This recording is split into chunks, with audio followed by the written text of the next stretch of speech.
شادی شدہ عورتوں کے 3 شرعی مالی حقوق جو بیویوں کے اپنے شوہروں پر ہیں، آج مختصراً اس کا ذکر کروں گی۔ سب سے پہلا مالی حقوق کی صرف بات کرنے لگی ہوں کہ بیویوں کے حق ہیں جو ہر صورت ان کے شوہروں نے ادا کرنے ہوتے ہیں، آپ کو ادا ہوں یا نہ ہوں یہ آپ کی قسمت۔ خاص طور پہ لوور میڈیوکر جو طبقہ ہے اس بیچاری طبقے کو تو کچھ ادا نہیں ہوتا ہے۔ اینی وے پتہ ہونا چاہیے کہ حقوق کیا ہیں۔ سب سے پہلا جو بیوی کا شرعی حق ہے مالی، وہ ہے اس کا حق مہر۔ بڑا مشہور ہے، شادی کے وقت، نکاح کے وقت حق مہر مقرر کیے بغیر شادی نہیں ہو سکتی، اور جن کو پتہ ہے حق مہر ادا کیے بغیر بیوی کو آپ ہاتھ نہیں لگا سکتے، یا آپ اس کو معاف کروائیں یا آپ اس کو ادا کریں، اور بہتر ہے کہ ادا کریں تاکہ فائنینشلی سٹرونگ رہے عورت۔ شادی کا مطلب یہ نہیں کہ فائنینشلی بالکل ہی ڈاؤن ہو جائے۔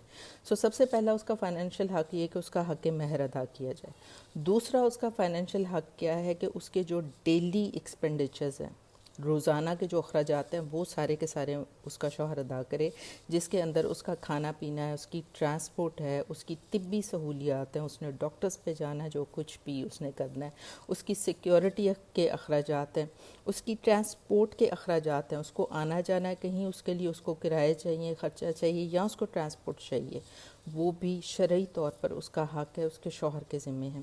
اس کے بعد اس میں ہائیجین پروڈکٹس ہیں، جو بھی اس کو اپنے لیے چاہیے، اپنے گھر کی زیبائش کے لیے اس کو جیسا سامان چاہیے، وہ بھی اس کا شرعی حق ہے، وہ بھی اس کے شوہر نے ادا کرنا ہے، اور اپنی زیبائش کے لیے بھی اس کو جو کچھ چاہیے وہ بھی اس کے شوہر کا حق ہے۔ اور یہ ہے بہت ضروری، جو کہ نارملی کچھ کلاسز کے اندر، کیونکہ کلاسیفائڈ ہے، تو کچھ کلاسز کے اندر جو اپنی زیبائش کا یا گھر کی زیبائش کے لیے تو بالکل بھی بجٹ نہیں دیا جاتا۔ بڑی عورتوں کو روتے پیٹتے دیکھا میں نے۔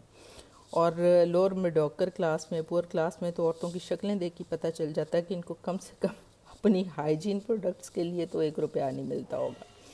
یہ ہو گئے اس کے 2 حق جو ہر صورت شرعی طور پر آپ کا حق ہے آپ کے شوہر نے دینے۔ اور تیسرا مالی شرعی حق یہ ہے کہ اس کا بالکل انڈیپینڈنٹ الگ گھر اس کو دیا جائے، جس کے اندر اس کی پوری سلطنت اس کی اپنی ہو، اپنی مرضی سے وہ سارا کچھ کرے اور آزادی سے اس گھر میں چلے پھرے اور اس کا نظام چلائے۔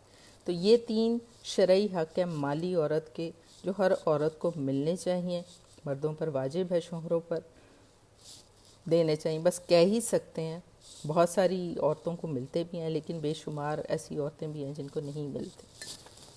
خیر۔